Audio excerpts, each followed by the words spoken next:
शुक्लांबरधरं विष्णुं शशिवर्णं चतुर्भुजं प्रसन्नवदनं ध्यायेत् सर्वविघ्नोपशान्तये। विष्णू सहस्रनामातल्या सगळ्या विशेषणांचा अर्थ आपण बघतो आहोत। काल 21व्या श्लोकापर्यंत आपण पद्मनाभ प्रजापतीपर्यंत पाहिलं। आज 22व्या श्लोकामधलं पहिलं विशेषण आहे अमृत्यू। आता आपण पाहिलं की ज्याला जन्मच नाही त्याला मृत्यू नाहीच, तो अजन्म आहे, अमर आहे, अशा अर्थाने अमृत्यू। ज्याला मृत्यू नाही किंवा मृत्यू ज्याच्या ठिकाणी संभवत नाही, कारण तो अक्षर आहे, अव्यक्त आत्मा आहे, परमात्मा आहे, आणि म्हणून तो अमर आहे, अमृतत्व त्याच्या ठिकाणी आहे, आणि म्हणून त्याला अमृत्यू असं विशेषण लावलेलं आहे। आता हे जे सर्वांचं निराकरण करणारा परमात्मा आहे, हा जो परमात्मा आहे हा मुळातच जरा व्याधी किंवा अजरामर ज्याला म्हणतो तसा आहे। आपल्याला कठोपनिषदातलं नचिकेताची कथा माहिती आहे। नचिकेताच्या वडिलांनी सगळं दान केल्यानंतर नचिकेत वडिलांना म्हणतो की बाबा मला कोणाला देणार। त्यांना राग येतो आणि ते म्हणतात जा तुला यमाला दिलं, आणि तो खरंच यमाकडे जातो, यमाच्या दारात बसून राहतो। यम तिथे नसतात, ते येईपर्यंत तो तिथे उपाशी राहतो, पाणीसुद्धा ग्रहण करत नाही, कारण यमाकडून त्याला ज्ञान, आत्मज्ञान मिळवायचं असतं। आणि अशा वेळेला 3 दिवस त्या ठिकाणी हा एक ब्राह्मण पुत्र आपल्या दारात उपाशी राहिलेला आहे पाहून यमाला फार हे वाटतं, वाईट वाटतं, आणि तो त्याला म्हणतो तू का आलायस माझ्याकडे, तुला पाठवलं, मी काही तुला बोलवलेलं नव्हतं, तू का आलास। आणि त्यावेळेला नचिकेत आणि यमाचा जो संवाद आहे त्यामध्ये हे सगळे आत्मज्ञान मिळवण्यासाठी केलेले त्याचे प्रयत्न आहेत। यमाने त्याला इतकं सांगितलं तू हे माग, ते माग, ते माग, तू मला बाकी हे मृत्यूबद्दल काही विचारू नकोस, बाकी तुला हवं ते मी सगळं देतो। पण कशाच्याही मोहात न अडकता त्यांनी जे काही आत्मज्ञानाविषयी प्रश्न केलेले आहेत ते मुळातून वाचण्यासारखे आहेत। तर असा हा मृत्यूला प्रत्येकजण घाबरतो, पण नचिकेतासारखा एक होता की जो मृत्यूला कधीच घाबरला नाही। मानवी जन्मात देहात येऊन सुद्धा मृत्यूला तो घाबरला नाही, आणि आपण होऊन यमाकडे गेला आणि त्या ठिकाणी यमाला काही त्यांनी प्रश्न विचारले, आणि सगळं आत्मज्ञान त्या कठोपनिषदामध्ये यमनचिकेत संवादामध्ये आलेलं आहे। तर सांगायचा मुद्दा एवढाच की हा अतिशय भूत भविष्य वर्तमान या सगळ्यांवरती ताबा असणारा, सबाह्य अभ्यंतर असा असू शकणारा, बघू शकणारा हा जो विष्णू आहे, परमात्मा आहे, तो अमृत्यू आहे। पुढचं विशेषण घेतलेलं आहे सर्वदृक्। यामध्ये काय, आता अनेक विशेषणं पुन्हा पुन्हा येणार आहेत। ज्या वेळेला एखादं संभाषण सुरू असतं त्यावेळेला एखादं वाक्य, एखादा शब्द हा पुन्हा पुन्हा वापरला जातो। मी सुरुवातीलाच सांगितलं की विष्णू सहस्त्रनाम हा भीष्माचार्य आणि पांडव यांच्यातला संवाद आहे।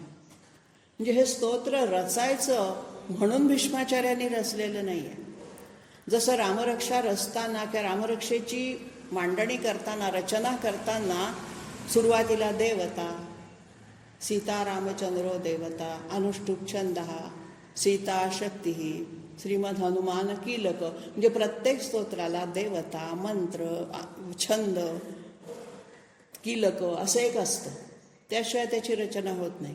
विष्णू सहस्रनामाला तसं काहीही नाही आहे। हे उत्स्फूर्तपणे बाहेर पडलेला हा संवाद आहे। भीष्माचार्यांना प्रश्न विचारल्याबरोबर मी काही एखादं स्तोत्र रचतोय अशा आविर्भावात ते नव्हतेच।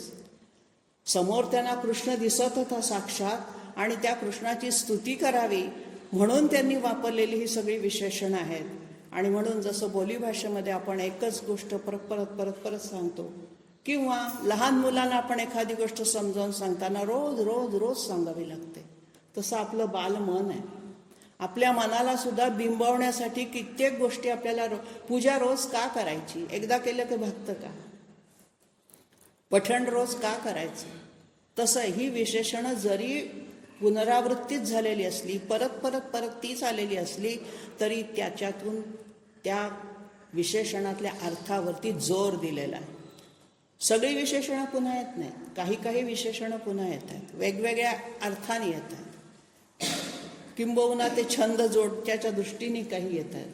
तेव्हा अशा अर्थाने जरी आपल्याला तेच तेच परत येते असं वाटलं तरी त्याचा अर्थ लक्षात घ्यावा की ते आपल्या मनावरती बिंबवण्यासाठी येत आहे. आपलं मन इतकं चंचल आहे की एकदा सांगून मनावर बिंबत नाही. आणि म्हणून परत परत परत परत आपल्याला शाळेत काय, घरी काय, लहानपणी आई शिकवते, सांगते, अरे तुला एकदा सांगितलं ना असा ट काढायचा, तुला कसं जमत नाही अजून, मग ती परत परत गिरवायला लावते. तसं हे सगळी नामं आपल्याला परत परत आपल्या मुखातून वदवून घेतलेली आहेत. आणि म्हणून या विष्णू सहस्रनामामध्ये जी पुनरावृत्ती आहे ती कंटाळवाणी होत नाही. गेयता असल्यामुळे ती कंटाळवाणी तर होत नाहीच, पण अर्थाची सुद्धा त्याच्यामध्ये छटा असल्या कारणाने ती कधीच कंटाळवाणी होत नाहीत विशेषण. आणि म्हणून सर्वदृक हे विशेषण सुद्धा येऊन गेलेलं आहे. सगळ्या प्राणीजातांच्या कर्मावरती हा लक्ष ठेवतोय, सगळीकडे बघतोय. सहस्त्राक्षमध्ये आपण पाहिलं त्याला डोळे भरपूर आहेत, सगळ्यांवरती नजर ठेवायची आहे. हा त्रिकालदर्शी आहे, भूत भविष्य वर्तमान सगळ्यावरती त्याचं लक्ष आहे. अशा अर्थाने त्याला सर्वदृक म्हटलेलं आहे. पुढे सिंह म्हटले. भगवंताच्या विभूतीमध्ये सिंहाचा उल्लेख आहेच. हा जो सिंह असतो हा काय करतो? पराक्रमी असतो. पण याला स्वतःच्या पराक्रमावरती त्याला राजा म्हणून केलेलं आहे. कोणी त्याच्यावरती अभिषेक केलाय, राज्याभिषेक केलाय आणि त्याला राजा बनवलंय असं नाही आहे. संस्कृतमध्ये एक छान सुभाषित आहे, ना अभिषेको न संस्कारो सिंहस्य क्रियते वने. सिंहाचा कुठेही अभिषेक किंवा संस्कार केला जात नाही. विक्रमार्जित सत्वस्य स्वयमेव मृगेंद्रता. ते शेवटचं चरण आपण नेहमी वापरतो, स्वयमेव मृगेंद्रता. स्वतःहूनच त्याची जी मृगेंद्रता म्हणजे पराक्रम आहे, त्यामुळे सिंहाला स्वतःहून त्यांनी राजे पण मिळवून घेतले, प्राप्त करून घेतले. तसा हा सिंह या विष्णूला, परमात्म्याला जे विशेषण वापरलंय त्याच्यामध्ये सुद्धा या विष्णूला कोणी असं म्हटलेलं नाही की सर्व देवांचा परमात्मा मुख्य आहे. ते त्याच्या गुणांनी त्याला प्राप्त झालेलं संबोधन आहे. आणि म्हणून सिंह, दुसरा अर्थ सिंहाचा निघतो हिनस्ती इति सिंह. हन धातू आहे, मारणे, ठार मारणे. प्रलय काळामध्ये जो सर्वांची हिंसा करतो तो सिंह. नरसिंह अवतारामध्ये आपण पाहिलं, अकराळ विक्राळ दाढा असणारा असा हा सिंहाचा रूप घेतलेला विष्णू. पुढचं विशेषण घेतलंय संधाता. सम अधिक धा धातूचा अर्थ आहे जोडणे, संधान साधणे आपण व्यवहारामध्ये म्हणतो. काहीतरी संबंध प्रस्थापित करतायत. आता हा कशाशी संबंध जोडतोय आपला? व्यक्तीची त्याच्या कर्मफलांशी सांगड घालतो. व्यक्ती जी जी कर्म अनेक जन्मांपासून करत आलेली आहे त्या व्यक्तीच्या कर्मांशी तो सांगड घालतोय, त्याच्या फळांशी. जशी कर्म तशी फळ, जसं आचरण तसं त्याचं मिळणारं फळ. तेव्हा अशा पद्धतीने संधान हा शब्द परस्पर भिन्न जीवदशांना जोडणारा अशा अर्थाने पण आलेला. आणि हा जो सूत्रात्मा आहे सगळ्यांना एकत्र जोडतोय तो. संधाता हा संस्कृतमधला एक समास आहे. समास आणि दुसरं पुढचं विशेषण संधिमान घेतलंय. तेव्हा समास आणि संधी यातला फरक थोडा सांगते. समासामध्ये काय होतं, दोन शब्द इतके एकमेकात मिसळून जातात की त्या वेगळे करता येत नाहीत, मिसळलेले असतात. जसं दूध आणि पाणी एकदा मिसळलं की राजहंसाशिवाय दुसऱ्या कोणाला ते वेगळं नाही करता येणार. तसं संधी हे समास असतो. आणि संधीमध्ये काय असतं, संधीमध्ये दोन शब्द तात्पुरते एकत्र आणलेले असतात. संधी विच्छेद केला, संधीचा विग्रह केला की दोन शब्द आपल्याला वेगळे येतात. म्हणून आपल्याला संधिफोड करायला परीक्षेमध्ये सांगितलं जातं. तथा अधिक एव तथै. तथा आणि एव हे दोन शब्द वेगवेगळे स्वयंपूर्व आहेत, फक्त ते एका ठिकाणी आणून त्याची संधी केली तर तथैव झालं. परंतु समास जो आहे हा संधाता शब्द जो बनवलेला हा सामासिक शब्द आहे. त्याला असं वेगळं दोन शब्द काढता येत नाहीत, ते एकजीव झालेला आहे. अशा अर्थाने हा संधात आहे. आणि पुढचंच विशेषण घेतलंय संधिमान. संधिमान, संधी मी मगाशी सांगितल्याप्रमाणे संधी आणि विग्रह असे दोन त्याचे फोड करता येते. आणि म्हणून कार्याचा कारणाशी असणारा जो नित्य संबंध तो संधीने दाखवला जातो. म्हणजे कारण असल्याशिवाय कार्य घडत नाही. ज्या अर्थी कार्य घडलंय त्या अर्थी कारण असणारच.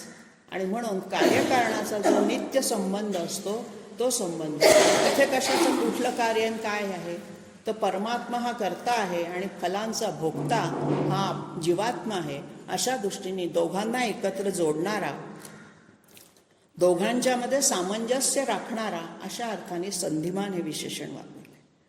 तसा तो संधिमान म्हणजे फलाच्या उपभोगाने युक्त तर आहेच आहे, परंतु आपल्याला स्वतःचा फलांचा भोगता न मानता तो अलिप्त राहू शकतो. अशा अर्थाने सगळं विश्व त्याच्यामध्ये आहे.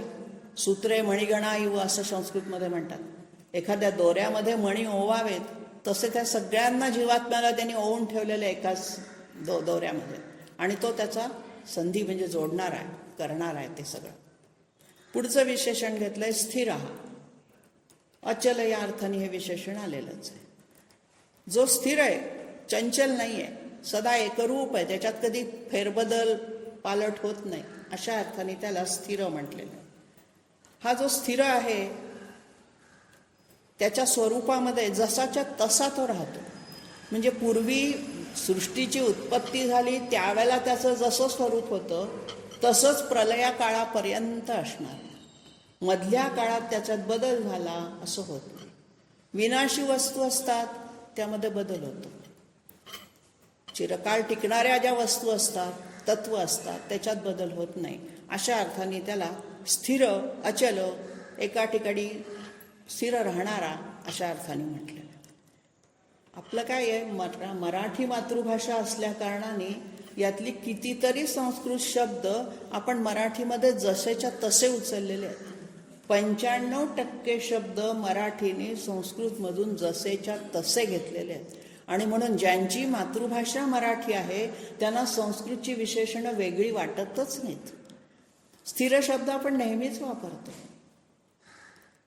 तेव्हा अशा ह्या मराठीत मातृभाषा असणाऱ्यांचा हाच फायदा आहे की ज्यांना देवनागरी लिपी पण कळते, माहिती असते, संस्कृतचे शब्द पण खूपसे सारे रोजच्या वापरात आलेले असतात. जे बाकी भाषांमधून ज्या वेळेला संस्कृत शिकायला येतात विद्यार्थी, त्यावेळेला आम्हाला जाणवतं की त्यांना लिपीपासून सगळं, लिहिण्यापासून सगळं शिकवावं लागतं. कारण त्यांच्या लिपीमध्ये, देवनागरी लिपीमध्ये अ, आ, इ, क, ख, ग, घ नाहीच आहे. जी लिपी देवनागरी संस्कृतची तीच आपली मराठीची आहे. आणि म्हणून मराठी भाषिकांना संस्कृत हे अतिशय सोपं जातं, किंबहुना त्यातले खूपसे शब्द त्यांच्या रोजच्या माहितीतले, वापरातले असतात. तसा हा स्थिर शब्द, सिंह शब्द आहे, आपण नेहमी वापरतो. पुढचं विशेषण घेतलेलं आहे अजहा. परत ज्याला जन्म नाही तो अज. आणखीन दुसरा अर्थ केलेला आहे, जो गमन करतो. ज गमन धातूमध्ये जगाम हे त्याचं परोक्ष भूतकाळाचं रूप करतात. आणि अशा अर्थाने अज, जो गमन करतच नाही, कुठंच गमन करणारा आहे, म्हणजे तो भक्तांच्याकडे स्वतःहून येतो, स्वतःचं स्थान सोडत नाही, पण गमन करतो. परस्पर विरुद्ध आहे. स्वतःच्या स्थानी तो स्थिर आहे, पण अंश रूपाने तो अवतार घेतो, आपल्यामध्ये येतो, आपलं रक्षण करतो. अशा अर्थाने त्याला अज म्हटलंय. आता हा जो अज आहे हे पण विशेषण पुढे 95व्या विशेषणामध्ये आपल्याला येऊन गेलेलंच होतं. जन्मादी विकार रहित असतो, ज्याला जन्म नाही तो अज.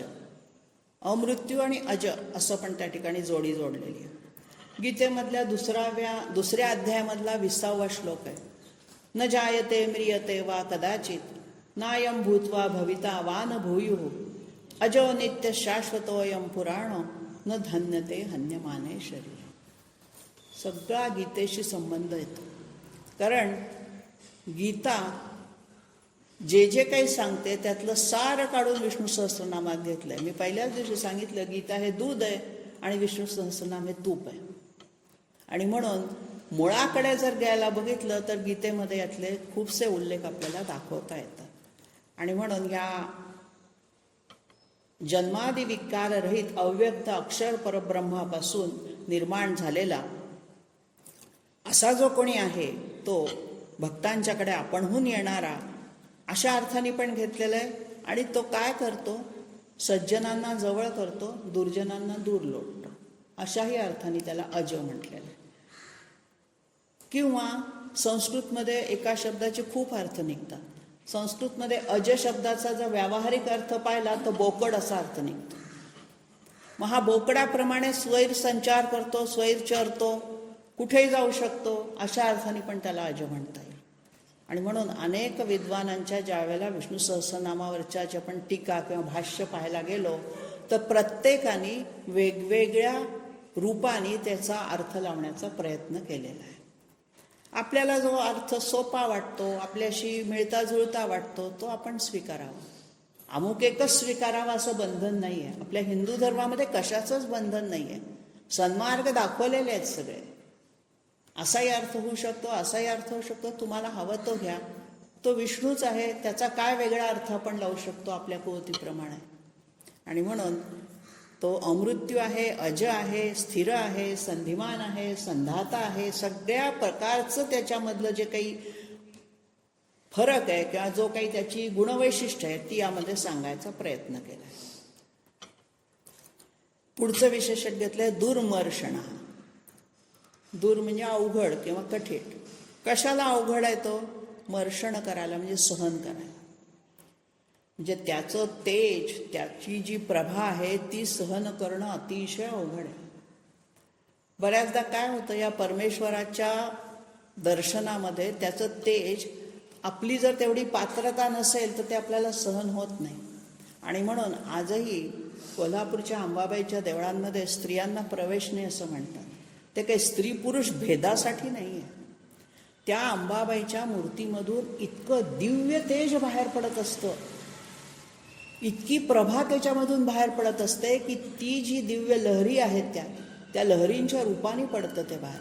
त्या लहरी जर स्त्रीच्या शरीरावर आदळल्या तर तिच्या प्रजोत्पत्तीची जी अवयव आहेत गर्भाशयादी त्याच्यावर परिणाम होतो. हे विज्ञानाने सिद्ध झालेलं आहे. आणि म्हणून स्त्रियांना प्रवेश गर्भागारामध्ये नाही, बाहेरून आहे. पुरुषांच्या मध्ये असणारी ही काही प्रजोत्पत्तीची अवयव तिथे त्याच्यावर त्याचा परिणाम होत नाही. आणि म्हणून आपल्याकडच्या ज्या काही रूढी परंपरा आहेत त्या विज्ञानाधिष्ठित आहेत. त्याच्यामागचं विज्ञान आपल्याला समजावून सांगितलं गेलं नाही, हा मधल्या पिढीचा एक दोष आहे. पण आज त्याचं विज्ञान शोधायला सुरुवात झाल्यानंतर बऱ्याचदा असं होतं की एखादा ध्यानामध्ये बसल्यानंतर एखादा दिव्य प्रकाश किंवा एखादा दिव्य दर्शनासारखा आपल्याला भास होतो आणि तो आपल्याला सहन होईलच असं नाही. आणि म्हणून तुमची तेवढी साधनेची उच्च पातळी गाठल्याशिवाय भगवंत तुम्हाला दर्शन देणार नाही, तुमच्याच भल्यासाठी, कारण तुम्हालाच ते सहन होणार. आणि तो असं या चर्मचक्षूंनी दिसणारा नाहीच मुळात, त्याला दिव्य चक्षूच लागतात. मग हे दिव्य चक्षू साधनेने प्राप्त होतात, साधनेने ते. आजही असे साधक आहेत की जे अशा संपूर्ण देवतांचं तेज सहन करू शकतात. मागे मी गीतेच्या वेळेलाही सांगितलं होतं की माझे सख्खे काका गायत्रीचे उपासक आहेत. या निमित्ताने आला म्हणून उल्लेख करते. गायत्री माता साक्षात त्यांच्याशी बोलते.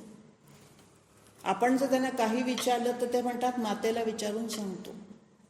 त्यांचा संवाद, गायत्रीची लाखो पुरस्चरणं त्यांची झालेली आहेत.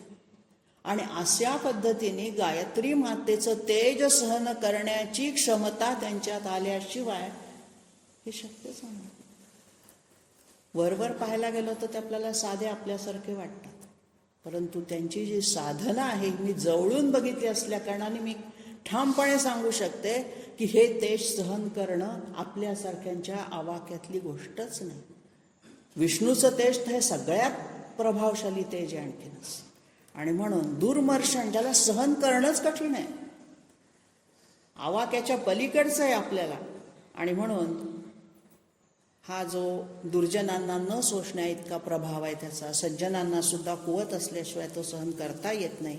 त्याचं स्वरूप, त्याचं सामर्थ्य, त्याच्यातली शक्ती, त्याचं तेज आपल्याला सहन होत नाही. म्हणून दुर्मर्षण. पुढचं उदाहरण घेतलंय शास्ता. शास्ता म्हणजे शासन करणारा, नियमन करणारा, सगळ्या गोष्टींवरती नियंत्रण ठेवणारा. मग हा शास्ता कशाच्या साह्याने नियंत्रण ठेवतो? तो वेदोपनिषदांच्या साह्याने. श्रुती स्मृती, वेद आणि स्मृती वाङ्मय, त्याच्यामध्ये सगळे आचरणाचे नियम लिहिलेलेच आहेत. आणि त्याच्या साह्याने तो सगळ्यांचं अनुशासन चालवत असतो. त्याप्रमाणे वागणाऱ्यांना चांगलं फळ, त्याच्याप्रमाणे न वागणाऱ्या, दुष्ट रीतीने जाणाऱ्यांना वाईट फळ. अशा अर्थाने शास्ता त्याला म्हटले, सर्वांच्या वर्तनाचं नियंत्रण करणारा. राजकारणात सुद्धा आपल्या सरकारचं शासन हा शब्द आपण वापरतो. त्या शासनाचा जो मुख्य तो शास्ता. अशा पद्धतीने सर्वांच्यावरती, सगळ्यांच्या वागण्यावरती नियंत्रण ठेवणार. पुढचं विशेषण घेतलंय विश्रुतात्मा. विश्रुत म्हणजे प्रख्यात, प्रसिद्ध. आता काय प्रसिद्ध आहे याच्यातला? आत्मा. विश्रुत हा आत्मा, विश्रुतात्मा समास सोडवला. तर हा विश्रुत कशा अर्थाने आहे?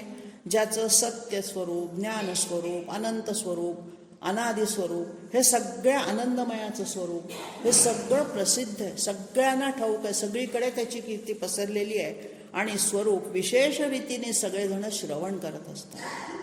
आपण जी काही कथा, पुराणं, वाङ्मय वाचतो, श्रवण करतो, भागवत श्रवण करतो, या सगळ्यांमधून काय आहे? ह्या विश्रुतात्म्याचं वर्णन आहे सगळं. आणि म्हणून अशा अर्थाने ज्याचं नामरूप प्रसिद्ध आहे, ज्याचे गुण प्रसिद्ध आहेत, ज्याचं कार्य प्रसिद्ध आहे, अशा अर्थाने हा आत्मा प्रसिद्ध आहे. आणि म्हणून त्याचं गुणवर्णन, त्याचं जे विशेष त्याने श्रवण केलं जातं, अशा अर्थाने त्याला विश्रुतात्मा असं म्हटलेलं आहे. कारण ते ऐकण्यासाठी सगळे लोक उत्कंठित असतातच विश्रुतात्म्याचं वर्णन ऐकायला. शेवटचं या श्लोकातलं विशेषण घेतलंय सुरारिहा. सुर, अरि, हा असे 3 शब्द याच्यात आहेत. सुर म्हणजे देव, त्यांचा अरि म्हणजे शत्रू, म्हणजे असुर, राक्षस, देवांचे शत्रू राक्षस, आणि त्यांना हा म्हणजे मारणार. म्हणून सुरारिहामध्ये देवांच्या शत्रूंचा, असुरांचा, राक्षसांचा निपात करणारा, त्यांचा नायनाट करणारा, मुळातून त्यांना नष्ट करणारा. अशा आता विष्णूचे जे 10 अवतार आहेत, त्या 10 अवतारांमधून त्यांनी हेच केलेलं, सुरारिहाच केलेलं. जे जे कोणी राक्षस उन्मत्त झाले होते, ज्यांच्यामध्ये कोणाचा त्यांच्यावरती ताबा राहिला नव्हता, ते वाटेल तसे वागायला लागले होते, तेव्हा त्यांना शासन केलेलं आहे, तेव्हा त्यांचा वध केलेला आहे. अहंकार हा त्यामध्ये फार मोठा असुरांकडचा दोष होता. अनेक असुर, खूप रावणासारखे जे होते किंवा बलीसारखे, हे खूप तपस्वी होते, ज्ञानी होते. रावण तर दशग्रंथी ब्राह्मण होता. मग एवढा विद्वान, इतका चांगला, पण अहंकार माणसाला रसातळाला नेतो. त्यांच्या अहंकारापायी त्यांना विनाशाप्रत जावं लागलं आणि त्यांचा नाश करावा लागला विष्णूला येऊन, रूप घेऊन, अवतार घेऊन. अशा अर्थाने हा सुरारिहा, हा शत्रूचा निपात करणारा, राक्षसांना ठार मारणारा, अशा अर्थाने इथे हे विशेषण. पुढचं श्लोकातलं विशेषण पाहू. पहिलंच आहे गुरु. गुरु आपल्याला नेहमी माहिती आहे. आपण सर्व अर्थाने गुरुपौर्णिमा करतो, गुरुला मानतो, प्रत्येकाला कोणी ना कोणी गुरुस्थानी असतंच. तर गुरुचे 2-3 प्रकार आहेत. पहिला गुरु आई. जन्माला आल्यानंतर पहिल्यांदा आपलं काय शिकवणारी आहे ती आई, हा पहिला गुरु आहे. नंतर आपल्याला जो काही शिक्षण देणारा जो शिक्षा गुरु आहे तो वेगळा असतो, ज्ञान देतो तो.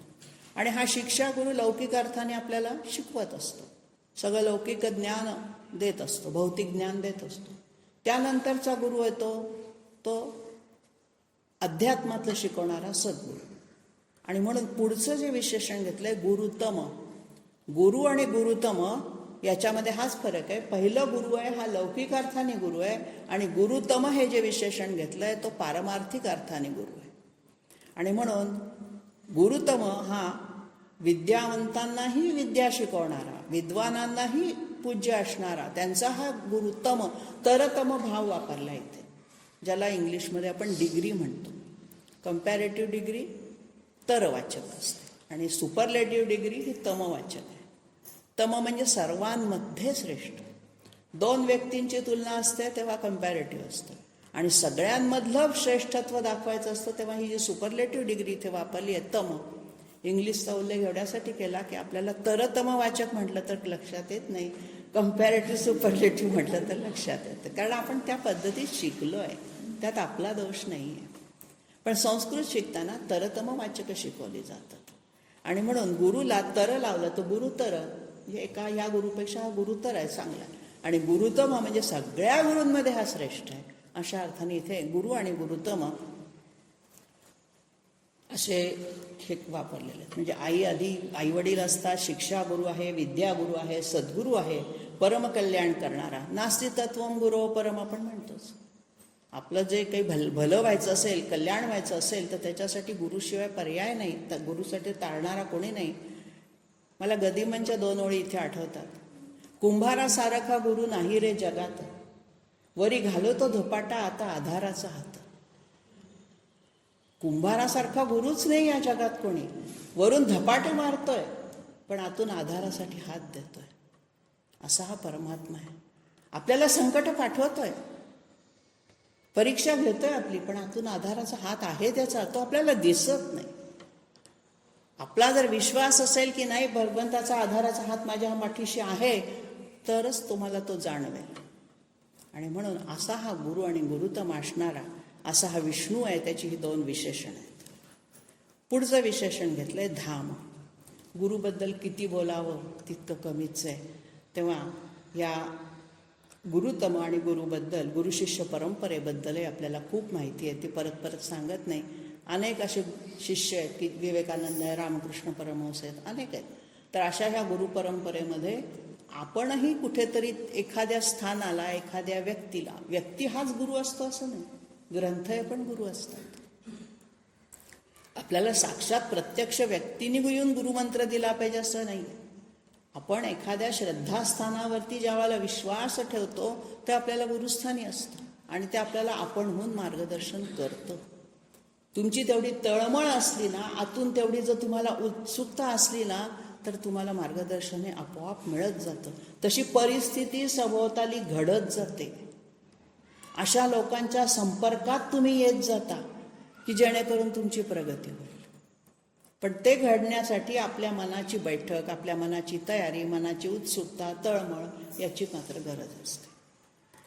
पुढचं विशेषण घेतलंय धाम. धामच्या शब्दशः अर्थ ठिकाण, स्थान.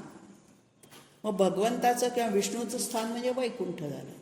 पण मग धाम शब्द इथे कोणत्या अर्थाने घेतलाय? ज्याचा आश्रयस्थान धाम वैकुंठ आहे विष्णू, हा कसा आहे? तर ज्योतिस्वरूप आहे हा नारायण. प्रकाशमय ज्योतिस्वरूप तर असल्या कारणाने सर्वांच्या सगळ्या प्रकारच्या कामनांची तो पूर्ती करणार आहे. एखादं बाहेर हिंडून आलो की आपल्या घरी आलं की आपल्याला बरं वाटतं. आपल्याला काय हवं ते घेता येतं घरी. दुसऱ्यांच्या घरी गेल्यावर आपल्याला हवं ते मागता येत नाही. तसं आहे, हा विष्णूजवळ गेलं ना की आपल्याला हवं ते मागता येतं. कारण तो आपलं वैकुंठ धाम आहे, आपलं घर आहे, ते आश्रयस्थान आहे आपलं. सगळीकडून निराश होऊन आल्यानंतर त्याच्या पायी डोकं टेकवा की एकदम शांत वाटतं. आपलं नैराश्य कुठल्या कुठे पळून जातं. अशा अर्थाने आश्रयस्थान, आपल्या कामना पूर्ण करणारा, आपल्याला धीर देणारा, अशा अर्थाने इथे धाम शब्द वापरला. पुढचं विशेषण घेतलंय सत्य. आता हे सत्य तर आहेच. सत्याचं अनेक अंगाने वर्णन विष्णू सहस्रनामात येतं. त्याचं सत्य भाषण आहे, सत्य वर्तन आहे, सत्य स्वरूप आहे, सत्य तत्व आहे, सत्तत्व त्याच्यामध्ये भरलेलं आहे. म्हणून सत्यम ज्ञानम अनंतम ब्रह्म असं त्याचं वर्णन केलं जातं श्रुतीमध्ये, वेदांमध्ये. तेव्हा असा हा सत्य स्वरूप हे त्याचा सहज धर्म आहे. तो काही मुद्दाम खरं बोलायचं किंवा खऱ्या पद्धतीने राहायचं म्हणून प्रयत्नपूर्वक सत्यरूप घेत नाहीये सत्य स्वरूप. तो त्याचा मूळ सहज धर्म आहे. स्वभावतःच त्याचं सत्यवचन आहे, सत्य स्वरूप आहे. आणि म्हणून जगातील सृष्टीमध्ये आपल्याला असं दिसतं, आपण जागे असताना जागृतीमध्ये जी सृष्टी बघतो ती आपल्याला स्वप्नात खोटी वाटते. स्वप्नातली जी सृष्टी आहे ती जागेपणी खोटी वाटते. आणि ह्या जागृती आणि स्वप्न दोन्हीतली सृष्टी तुर्यावस्थेत गेल्यानंतर किंवा सुषुप्तीमध्ये गेल्यानंतर दोन्ही खोटी वाटायला लागते.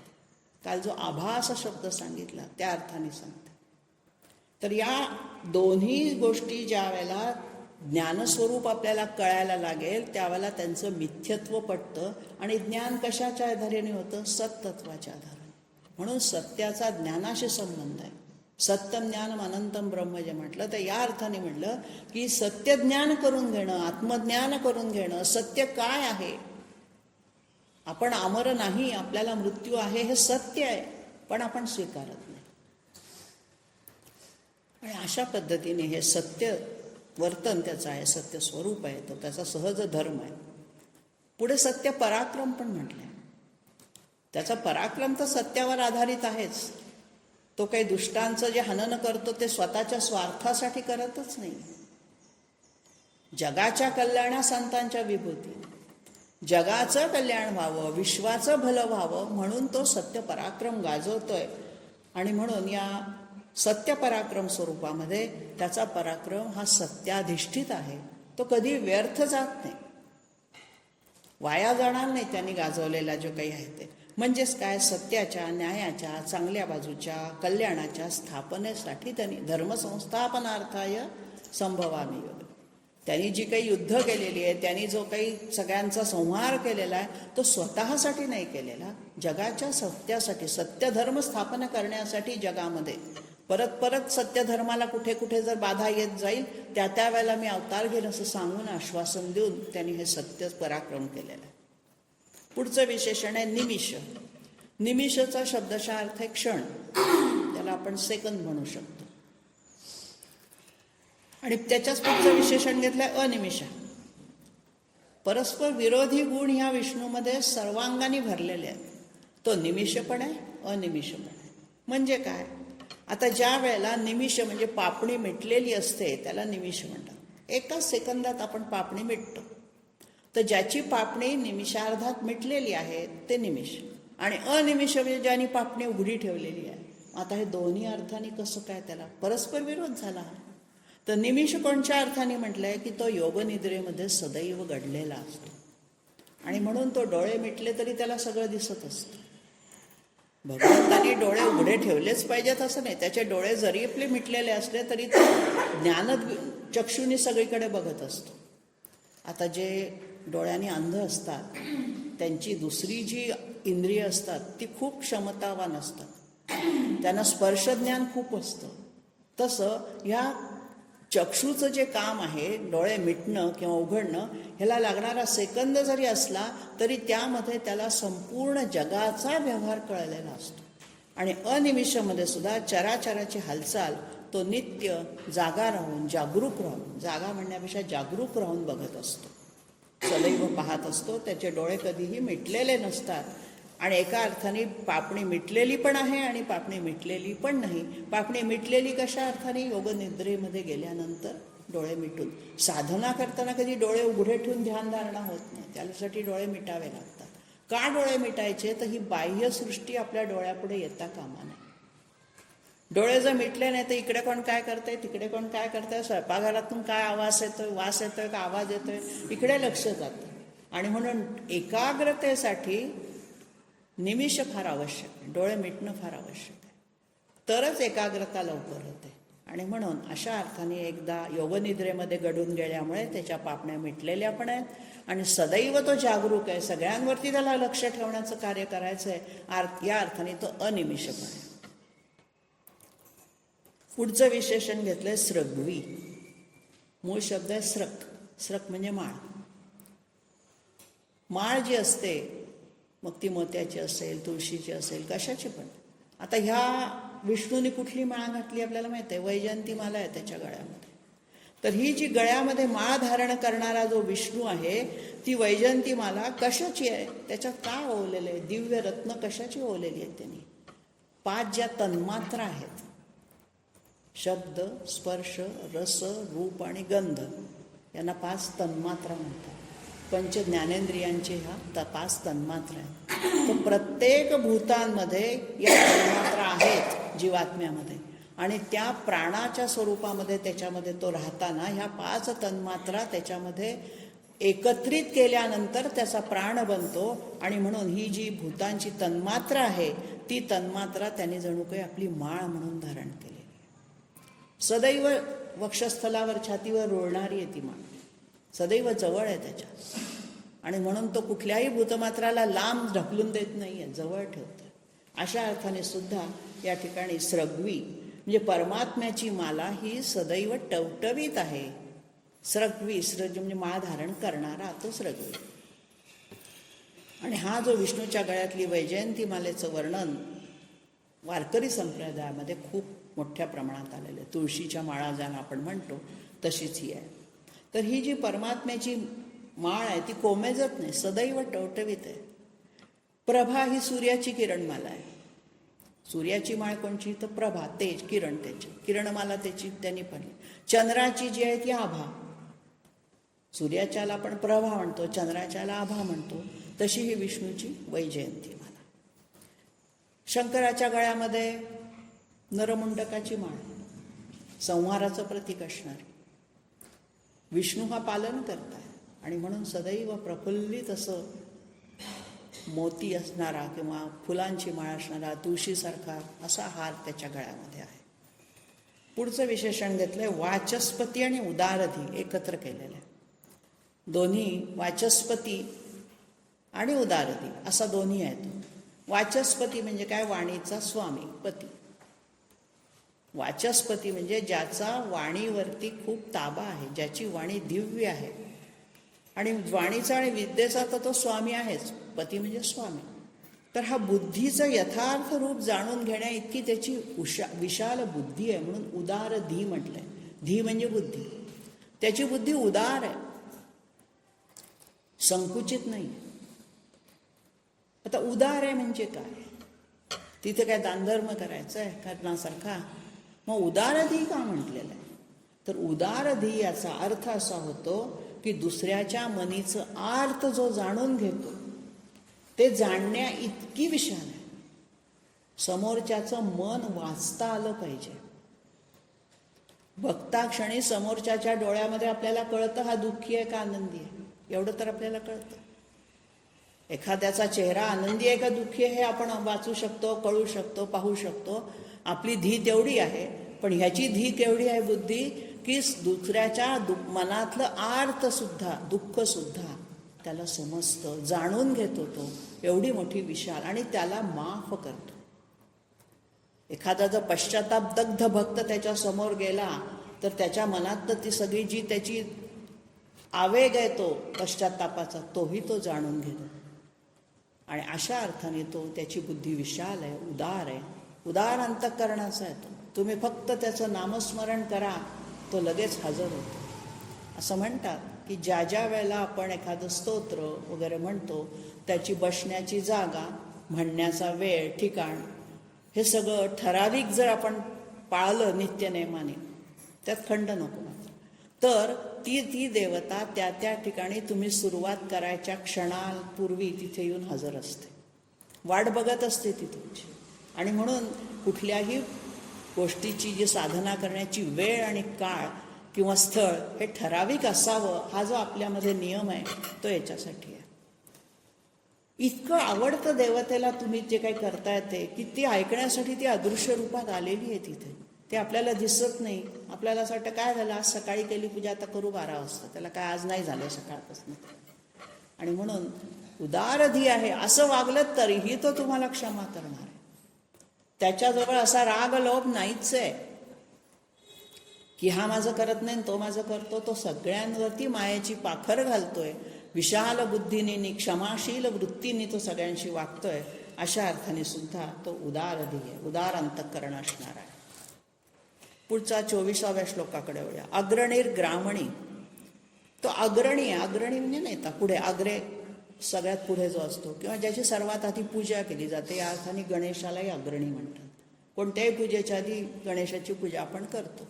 तेव्हा सर्वात पुढे असणारा पुढारी, किंवा ज्याला पुढारी शब्द थोडा व्यावहारिक होतो, नेताही नाही, त्याच्यापेक्षा सुद्धा प्रथम पूज्य असा शब्द संस्कृतमध्ये जास्त योग्य आहे. जो विद्वानांनाही पूज्य आहे असा हा अग्रणी आहे. आणि काय करतो तो? जीवांना पुढे पुढे घेऊन जातो प्रगती मार्गावर, ऊर्ध्वगतीने. अशा अर्थाने पण अग्रणी म्हटले. अग्रे नयती इथे अग्रणी. नी धातू आहे, त्याचा नचा न झाला इथे. जो अग्रे नयती म्हणजे पुढे पुढे आपल्याला नेत असतो हळूहळू हळूहळू, तो अग्रणी. पुढचा शब्द घेतला ग्रामणी. ग्रामे सन्मार्गेण नयती इति सहा ग्रामणी. जो ग्रामाला, गावाला सन्मार्गाने नेण्याचा प्रयत्न करतो तो ग्रामणी.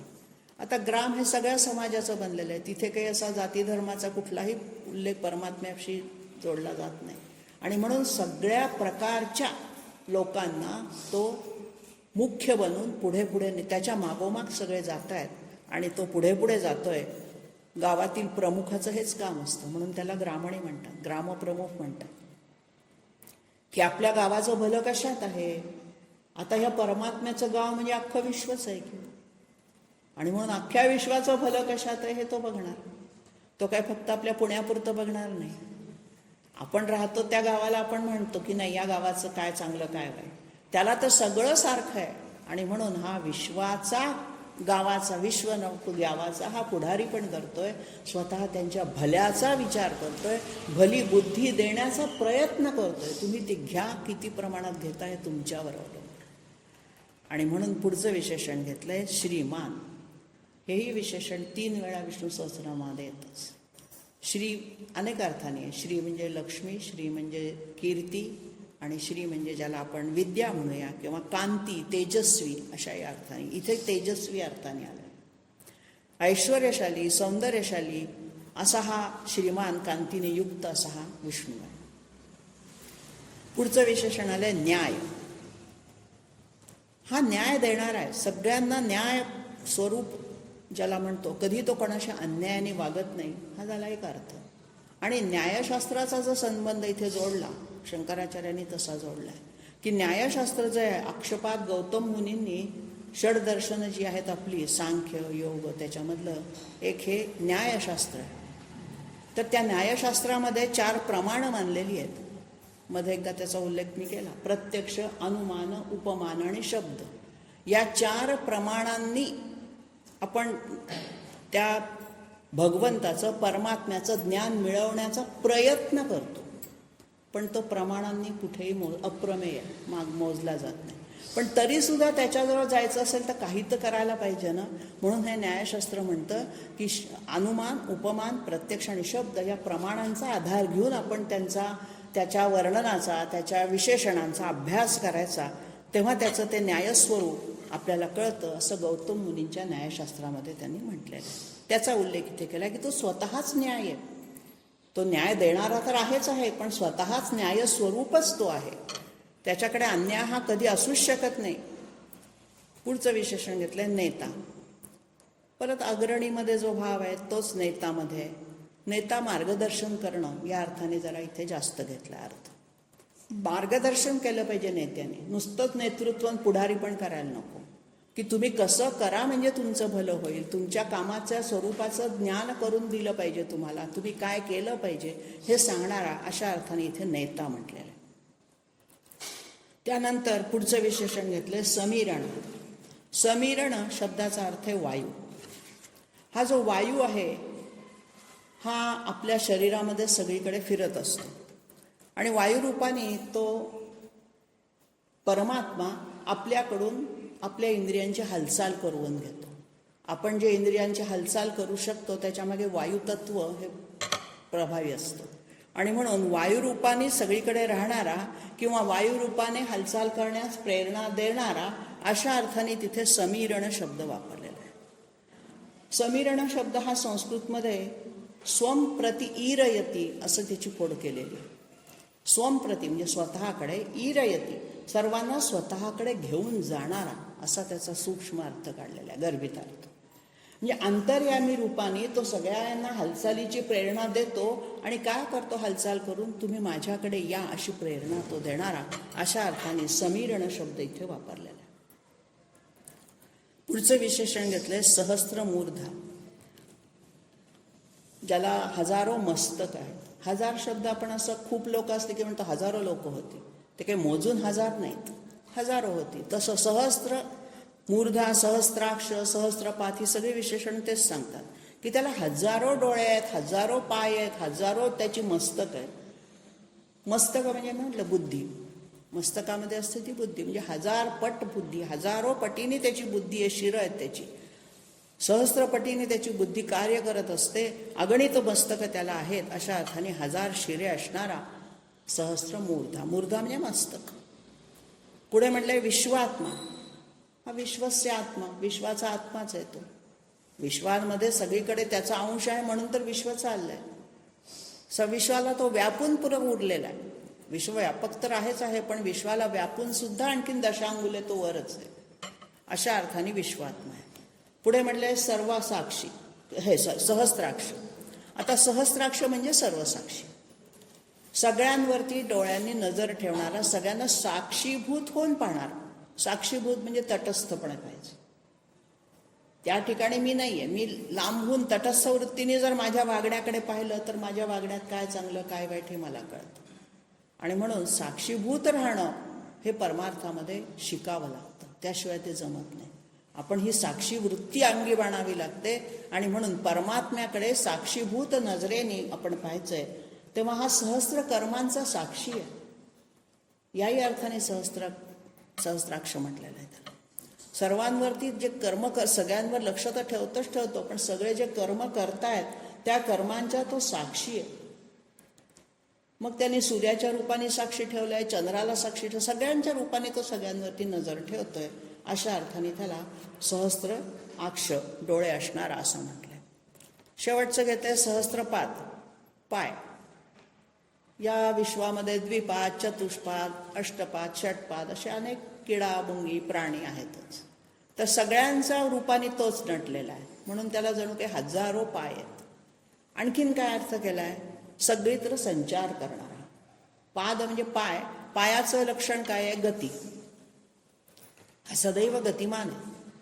एकीकडे तो स्थिर पण आहे, त्याला स्थिर पण म्हटलंय, आणि एकीकडे गतिमान पण, सहस्त्र पायाने तो फिरतोय. आणि म्हणून ही जी परस्पर विरोधी त्याची विशेषण आहे ही समजून घेतली पाहिजे. ती समजली नाही तर वेड्यासारखं होतं. अरे एका बाजूला स्थिर पण आहे म्हणतो, स्थिर वस्तू हालत नाही, आणि मग सहस्त्रपाद कसा? तर तो जीवात्म्यांच्या रूपामध्ये जेव्हा येतो तेव्हा हालचाल करतो, परमात्म्याच्या स्वरूपात जेव्हा असतो तेव्हा तो स्थिर असतो. हे समजून घ्यायला पाहिजे याच्यात. आणि म्हणून या गमन करणारा अशा अर्थाने ज्ञानेश्वरांचं एक ओळी आहे, अनंत रूपे अनंत वेशे देखील या मात्यासी बाप रखुमा देवी वरू खुण बाणिली तैसी. अनंत रूपाने मी त्याला बघितलं, अनंत वेशात बघितलेलं आहे. म्हणजे हे जे आपले जीवात्मे आहोत आपण, हे सगळे अनंत रूप आहेत त्याची, अनंत वेश धारण केलेले आहेत. आणि म्हणून त्या ठिकाणी सगळ्या ठिकाणी त्यांना बाप रखुमा देवीवरच विठ्ठलच दिसतो, अशा अर्थाने त्यांनी म्हटलेलं आहे. सहस्त्रपाद म्हटलंय, पण सहस्त्र बाहू असं इथे वापरलं नाही, कारण तो स्वतः हाताने काम करत नाहीये, तो करवून घेतोय. आता हे करवून घेणं ज्याला म्हणतात ना, त्याला प्रयोजक असं संस्कृतमध्ये म्हणतात. म्हणजे आई मुलाला चालायला जेव्हा शिकवते तर ती त्याचं बोट धरते. चालण्याची क्रिया कोण करतं? बाळ करतं. किंवा आई मुलाला भरवते, भरविणे हे प्रयोजक आहे. खाण्याची क्रिया कोण करतंय? बाळ करतंय. पण बाळ कसं काय खाणार? त्याला भरवलं जातं म्हणून तो खातो. मग हा परमात्मा अशी प्रयोजक भूमिका आपल्याला करतोय, आपल्याला भरवतोय, आपल्याला चालवतोय. चालविणारा तो वेगळा आहे, तो आपल्याला दिसत नाही. जसं आई दिसतेय, मुलाला धरून चालवतीये, भरवतीये, खेळवतीये, ही सगळी प्रयोजक आहे. म्हणजे एखादी क्रिया दुसऱ्याच्या माध्यमातून, दुसऱ्याच्या मदतीने करवून घेणं, असा हा परमात्मा आहे. आणि म्हणून त्याला सहस्राक्ष, सहस्त्रपाद, सहस्त्र मस्तक असणारा असं म्हटलेलं आहे, की तो सगळ्या जीवात्म्यांकडून ही सगळी लीला करून घेतो. खरं बघितलं तर हे जग आहे ना, ह्या परमात्म्याचा खेळ आहे, आणि आपण सगळ्याच कटपुतली भावल्या आहोत. सगळी सूत्र त्याच्या हातात आहे, तो नाचवतो तसं नाचायचं. मग त्यात आनंदाने नाचायचं ना. तो नाचवणारा तोच आहे, कसं नाचायचं ह्याचं स्वातंत्र्य आपल्याला नाही. मग नाचवू दे, त्याच्या इच्छेनुसार घडतंय, घडू दे, त्याची इच्छा. इतकं ज्या वेळेला मनाची बैठक तयार होते त्यावेळेला विष्णूचं थोडंसं स्वरूप, थोडीशा विशेषणातला अर्थ आपल्याला कळला असं आपण समजू.